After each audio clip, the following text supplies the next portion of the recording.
বন্ধুরা, আজকে চলে আসলাম পৌরনীতি ও সুশাসন পরিচিতির অধ্যায় নিয়ে।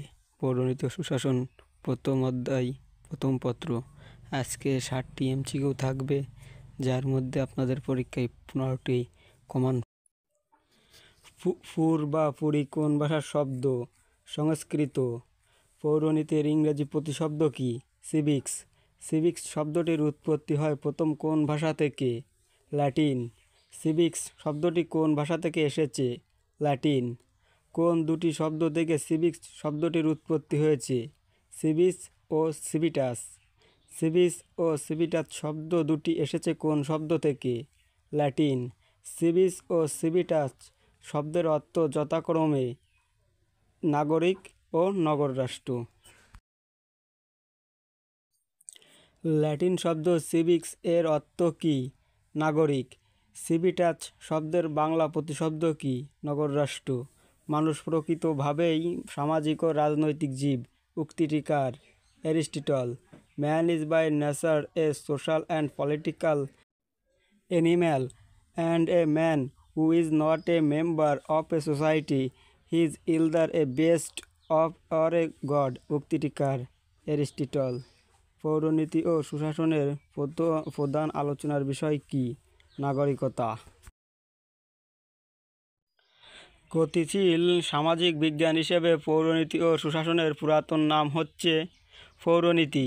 প্রাচীনকালে গ্রিসে ছোট ছোট অঞ্চল নিয়ে কি গড়ে উঠেছিল? নগর রাষ্ট্র। নগর রাষ্ট্রে নাগরিক কারা? পুরুষরা। Civics in the subject that deals with everything appertaining to citizenship. নাগরিকতার সাথে জড়িত সকল প্রশ্ন নিয়ে যে শাস্ত্র আলোচনা করে তাই পৌরনীতি। উক্তিটি কার? এইচ.এম. হোয়াইট।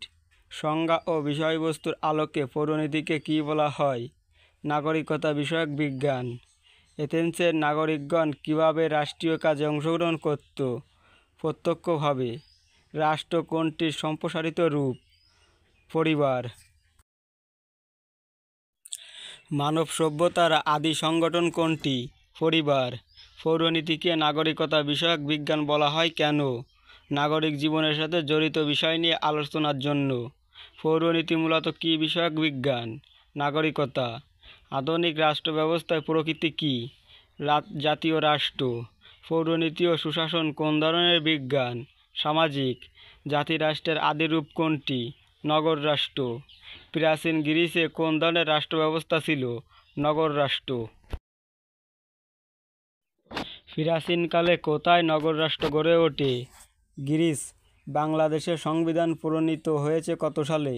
1972। পৌরনীতি ও সুশাসনের ইংরেজি। Civics and good governance. The philosophy of citizenship গ্রন্থটি কার লেখা? E.M. হোয়াইট। মামুন পেশায় একজন ইঞ্জিনিয়ার। সে বাংলাদেশের সরকার ও সংবিধান সম্পর্কে জানতে চায়। এজন্য তার কোনো বিষয়ে পড়াশোনা করা উচিত। পৌরনীতি, সুশাসন এবং রাষ্ট্রবিজ্ঞান। প্রাচীনকালে স্পার্টা কিরূপ রাষ্ট্র ছিল? নগর রাষ্ট্র। পৌরনীতি কোন বিজ্ঞানের শাখা? সামাজিক বিজ্ঞান। পৌরনীতি কথাটি কয়টি অর্থে ব্যবহার করা হয়? 2টি। পরিবার হলো রাষ্ট্রের আদি রূপ। কে বলেছেন? অ্যারিস্টটল।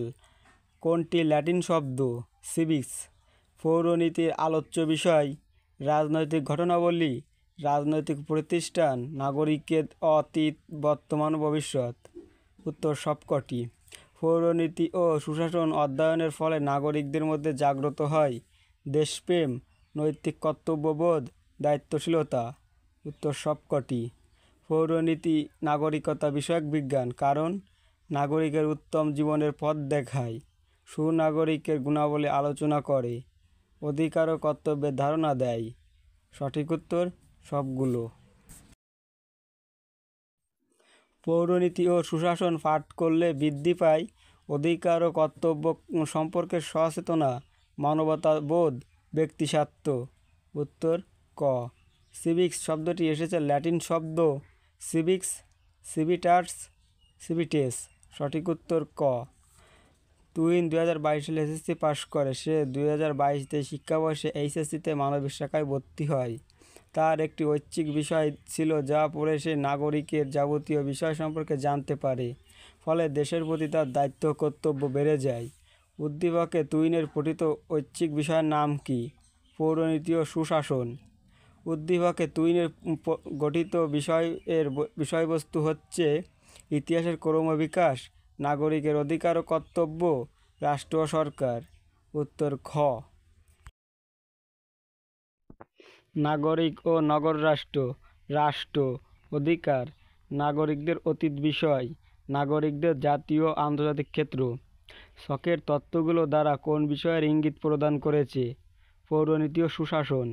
উদ্দীপকের বিষয়টি অধ্যয়নে নাগরিক দৃষ্টিভঙ্গি উদার করে, সুশাসন সম্পর্কে ধারণা লাভ করে, ন্যায় বিচার ও কর্তব্যবোধ লোপ করে।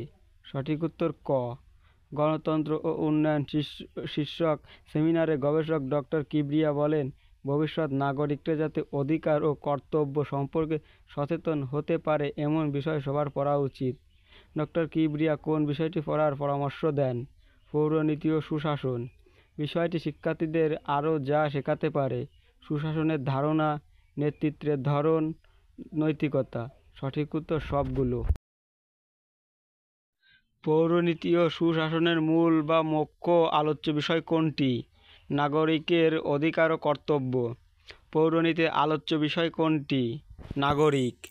নিচে কোনটি পৌরনীতি ও সুশাসনের পরিধির অন্তর্ভুক্ত? বিশ্ব নাগরিকতার ধারণা। মানব সমাজের আদি ও অকৃত্রিম প্রতিষ্ঠান কোনটি? পরিবার। সামাজিক বিজ্ঞানের একটি শাখা হল পৌরনীতি ও সুশাসন। পৌরনীতি ও সুশাসনের প্রধান আলোচ্য বিষয় হচ্ছে নাগরিকের অধিকার ও কর্তব্য। বাংলাদেশের অভ্যুদয়ের ইতিহাস জানতে হলে কোন বিষয় পাঠ করা প্রয়োজন?